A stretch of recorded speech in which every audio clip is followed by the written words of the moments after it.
Maiangat ng kanilang buhay, isang bagay na hinahangad ng bawat tao. Taon-taon, ilang milyong Pilipino ang nagnanais na mabigyan ng pagkakataong baguhin ang takbo ng kanilang buhay.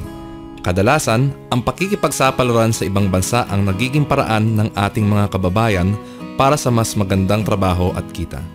Sa kabuuan, ang pagtatrabaho sa ibang bansa ang nakikitang sagot para sa mas magandang kinabukasan, lalo na para sa kanilang pamilya. Pero, ang pag-abroad lang ba talaga ang kasagutan? Kilalanin natin si Romel. Tulad ng marami, nagnanais siyang makapagtrabaho sa ibang bansa. Ako po si Romel Ignacio, 28 years old, tubong Pampanga. May asawa at 2 anak. Simple lang pero masaya ang pamumuhay namin. Nakakaraos naman kahit papaano galing sa kita ko sa pagmemekaniko. At si Mrs. naman bilang isang public school teacher. Kaso kasabay ng paglaki ng mga bata at gastusin sa bahay, kailangan na maghanap ng mas malaking pagkakakitaan para matustusan ng mga to. Tulad ng iba, pangarap namin mag-asawa na makatapos ng kolehiyo ang aming mga anak. Magkaroon ng sariling bahay, makapag-ipon, at makapagtayo ng isang maliit na talyer pagbalik ko.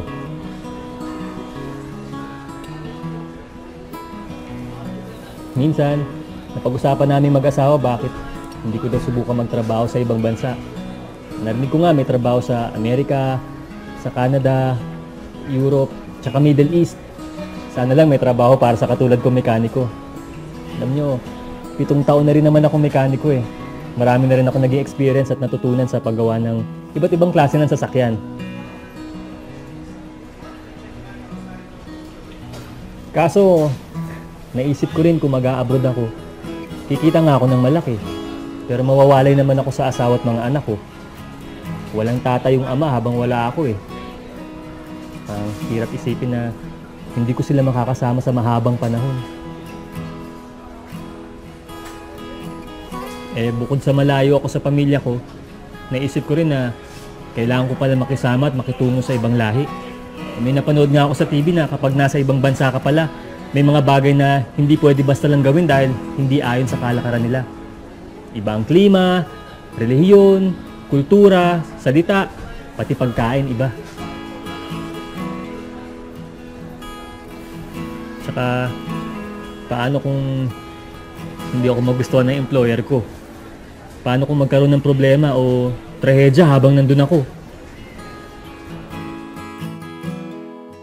Tapos kailangan ko rin palang paghandaan ng gastos sa pag-a-apply ng mga kailangan dokumento. Siyempre, gagastos ka rin. Pamasahe, pangkain, pati pang Xerox. Lahat ito pinag-isipan naming mabuti ng asawa ko. Nakala ko madaling magdesisyon.